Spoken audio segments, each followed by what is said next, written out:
Gather round, children, and Granny will tell you a story. Warm yourself by the fire before we travel together to an English seaside town in County Durham to meet John Darwin, the man who vanished beneath the waves and washed up in Panama. It began on March 21st, 2002, when John Darwin, a former teacher turned prison officer, pushed his red kayak into the choppy waters of the North Sea near Seaton Carew. The sky was gunmetal grey, and the sea gnawed at the shore like it knew something dark was about to happen. John had told his wife Anne that he was going paddling. Just a short trip, nothing unusual. And then he was gone. Hours passed with no sign of John. Darkness fell. Anne raised the alarm. Soon the sky above the coast churned with search helicopters, spotlights dancing over the waves like ghostly eyes. The Coast Guard and lifeboat teams scoured the freezing waters. All they found was a shattered paddle, and later his red kayak, washed up like a broken promise. And the sea never gave up a body. The newspapers called it a tragedy. Neighbours brought food. Strangers wrote condolences.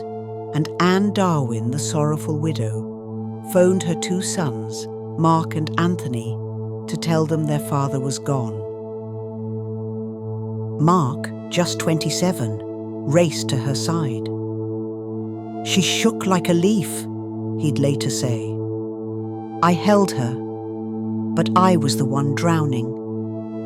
Anthony, 29, cut short a Canadian vacation where he had intended to propose to his girlfriend.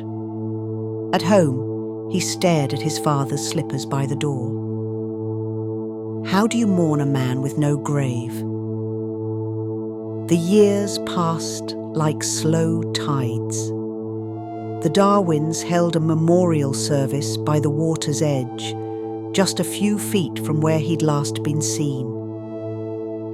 They threw flowers into the sea. Prayers were whispered and tears shed. Anne stood swathed in black, her face gaunt with grief. The sea took him, she sighed. But we remember. She wore her widow's weeds with an air of weary sorrow and hugged her boys tightly. Her boys, those sons who still wore pain like it was stitched into their jackets. 2007. 5 long years since the North Sea had called John Darwin home to its icy hearth. On December 1st, John Darwin walked into a London police station. I think I'm a missing person, he said. He claimed amnesia, said he didn't know where he'd been. But the officers had their doubts. So did the public.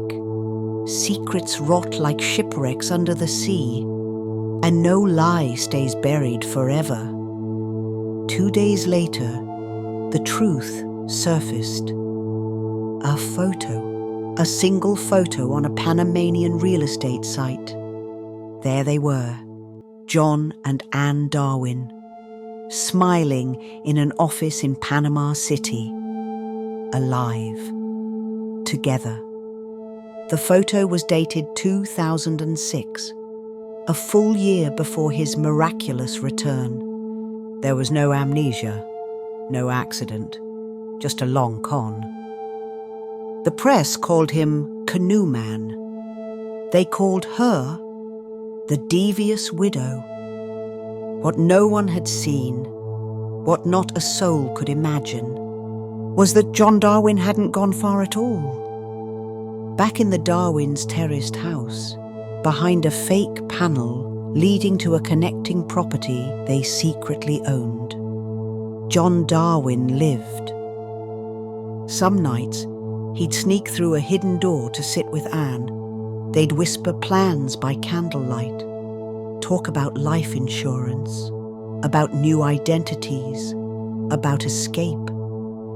He grew a beard, let his hair go shaggy, Sometimes he'd take walks, disguised in hat and sunglasses, slouched like a shadow. He grew so brazen, he even answered the front door from time to time. He was the ghost of Seaton Carew.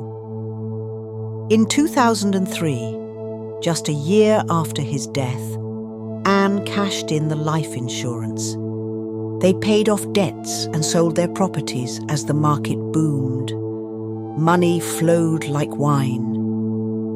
John obtained a passport under a false surname, but bizarrely used his own first name and his own address. They bought a £200,000 tropical estate in the village of Escobal, Colón, planning to open a hotel for, ironically, canoe holidays. It was just the latest in a long series of plans destined to fail.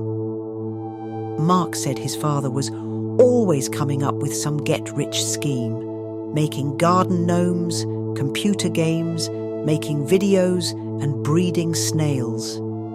Anne had kept the mask on at home. John had enjoyed his freedom abroad, living lavishly on stolen money and funding the lifestyle of one of his mistresses. However, a change in Panama's laws meant John would need to have his identity verified by the UK police to obtain an investor's visa, and his John Jones alias would not be accepted. Trapped, he went back to England with nothing more than a flimsy tale of amnesia.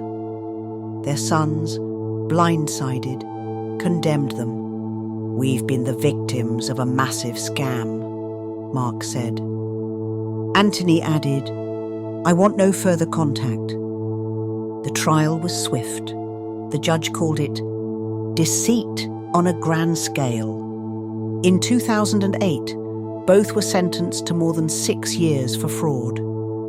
John served time, then fled abroad, abandoning his family again. He remarried to a woman more than 25 years his junior. Anne completed her sentence, then began to navigate the repayment of the life insurance and all other costs. She went from being a wealthy merry widow to facing a £600,000 debt. The only glimpse of hope was her reconnection with one of her sons. The other held firm. His parents were as dead to him now as his father had been all those years ago. His father, John Darwin, the man who rose from the dead. But he wasn't a ghost, just a liar in a red canoe. So, good children, learn well. Next time someone disappears without a trace, the sea doesn't always keep what it takes. Sleep well and check your window.